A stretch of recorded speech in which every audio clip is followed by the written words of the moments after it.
Hey, welcome to The Acting Edge. I'm Taja Nicoli, and in this episode, we're going to cover monologues.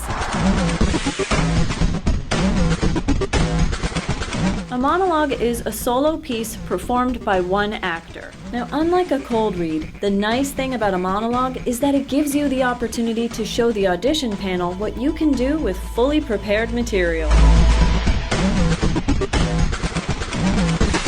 The length of a monologue for adults should be somewhere between 90 seconds to 2 minutes, and for kids, it should be roughly between 45 seconds and 1 minute. One of the best places to find a really good monologue is definitely a monologue book, which you can find at a library or a bookstore or anywhere online that sells books. Another great thing about monologues is that you can find them almost anywhere online, so if you're looking for something that's specific from a film or a play, you might actually be able to find it online.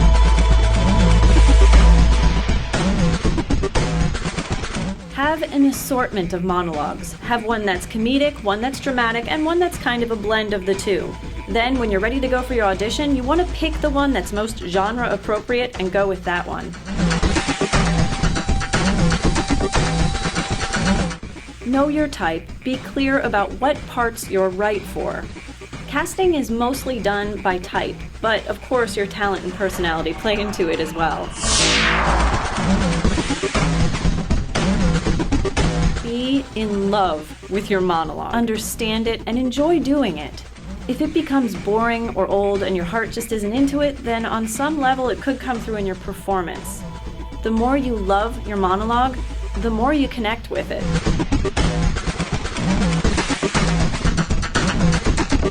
When you slate with your name at the beginning of the audition, you want to keep it simple and confident. The slate is probably much more important than you realize. It is often one of the biggest reasons that your audition even gets watched. And it's not one of those negative things, it's not just typical protocol, it's actually an opportunity for you to show how professional you are. And remember to only give the information you're asked for, don't give any backstory on your monologue. Physicality should always serve the character and the action. If you have a full stage, use that space and fill it up. Don't fidget, make sure you're looking up and projecting properly for the space that you're in. Everything you do should speak to who your character is and what they're going through. Find a focal spot somewhere in the room, not another person, but actually a spot, something like an exit sign or a crack in the wall or a picture, something that you see that you can maybe find around eye level and constantly refer to and reference throughout your entire monologue. Just make sure that once you anchor it, you're consistent with where that person is that you're talking to during your monologue, and you should be just fine.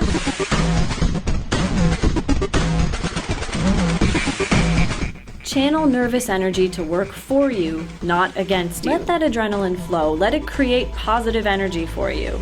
And let it feed into the energy of that character that you're performing.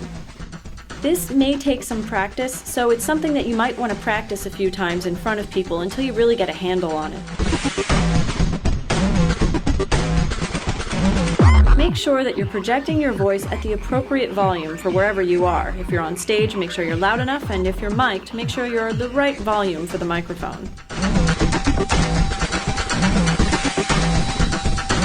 Always try to smooth over any mistakes that you might make in your monologue by improvising a little bit and then getting right back on track.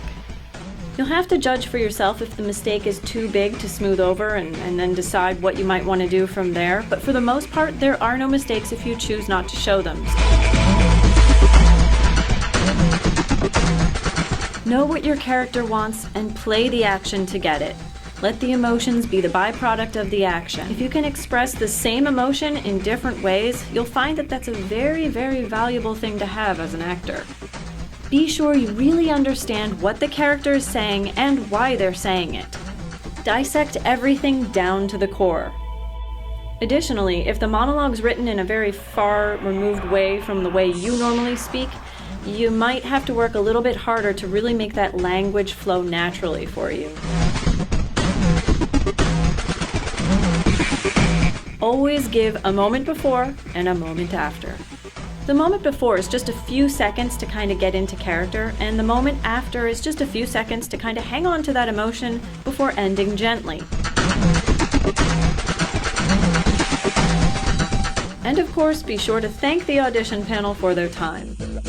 Thank you for watching The Acting Edge. I'll see you next time.